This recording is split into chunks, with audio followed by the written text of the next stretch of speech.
we have some new developments in the Menendez brothers' case. Just last week, Los Angeles County District Attorney Nathan Hochman held a press conference to give his opinion on whether the governor of California, Governor Newsom, should grant the habeas corpus petition or not. He recommended that it not be granted, but in the press conference he made a lot of false statements. Today, March 11, 2025, Hochman made a public announcement regarding the upcoming resentencing hearing for Lyle and Eric Menendez. In this statement, DA Hochman formally opposed the brothers' request for resentencing and recited the same lies as he did in last week's press conference.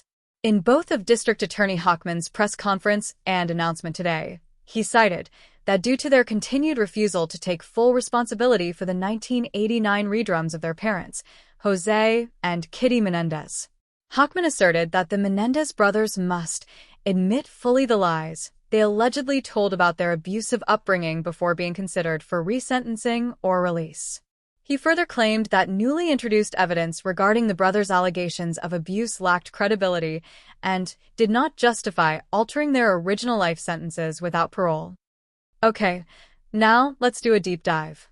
DA Hochman clearly did not review the 1,000-plus pages of trial documents. He had a preconceived opinion and just skimmed over the evidence. He completely missed the point and showed zero understanding of what was actually at stake. It's clear that he only read transcripts from just the beginning of the first trial. His speech in the press conference took listeners back to 1996, when the general public did not believe that males could be SA'd. Now let's highlight some of the blatant lies told by DA Hochman. DA Hochman lied to the audience, stating that the brothers had never shown remorse or taken responsibility for their actions. This statement is blatantly false, as both Eric and Lyle Menendez have repeatedly expressed deep regret and taken full accountability for their actions over the years. Their remorse has been documented in numerous interviews, letters, and statements made during their time in prison. Additionally, these claims contradict the overwhelming support from their extended family, who have consistently vouched for the brothers' rehabilitation and genuine remorse. DA Hochman's claims only further demonstrate his failure to thoroughly review the evidence and understand the current reality of the case. DA Hochman asserted that the Menendez brothers must admit fully the lies they allegedly told about their abusive upbringing before being considered for resentencing or release. Okay, folks, I really want to take a deep dive on this one, so snap on the seatbelts and get ready for a ride.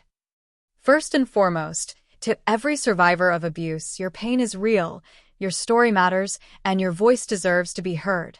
The misconception that males cannot be victims of sexual abuse is not only deeply harmful but also invalidates the experiences of countless individuals who have endured unimaginable trauma. This stigma silences survivors, forcing them to carry their pain in isolation, and perpetuates a culture of shame and disbelief. It is a cruel injustice that diminishes the courage it takes to speak out and seek healing. To dismiss or deny the reality of male survivors is to deny their humanity, their suffering, and their resilience. DA Hochman, your words are not just dismissive, they are deeply harmful. They cut into the very core of what survivors of abuse fight against every single day: the fear of not being believed. This is exactly why Eric and Lyle Menendez didn't speak of the sexual abuse they endured for years, because of people like you, who perpetuate doubt and skepticism instead of compassion and understanding. The irony is staggering. You demand that they admit fully the lies about their abuse, yet it is your refusal to acknowledge the overwhelming evidence and expert testimony that keeps this cycle of disbelief alive. Your statements don't just hurt the Menendez brothers, they hurt every survivor who has ever been silenced by shame and fear. They reinforce the very stigma that keeps victims from coming forward, that tells them their pain isn't valid, that their truth will be dismissed. This is why the Menendez brothers didn't deserve life in prison. Their actions, while tragic, were born out of years of relentless abuse and psychological torment, circumstances that should have been considered as mitigating factors, leading to nothing more than a manslaughter case. Your ignorance of trauma psychology and your unwillingness to see beyond outdated stereotypes of masculinity are not just failures of your role, they are a betrayal of justice itself. Survivors deserve better. The Menendez brothers deserved better. And your words demand accountability, not just for the harm they've caused, but for the message they send to every survivor who is still waiting to be heard. An apology must be made, not just to the Menendez brothers, but to every survivor who has ever been told their pain is not valid. This is not just about justice.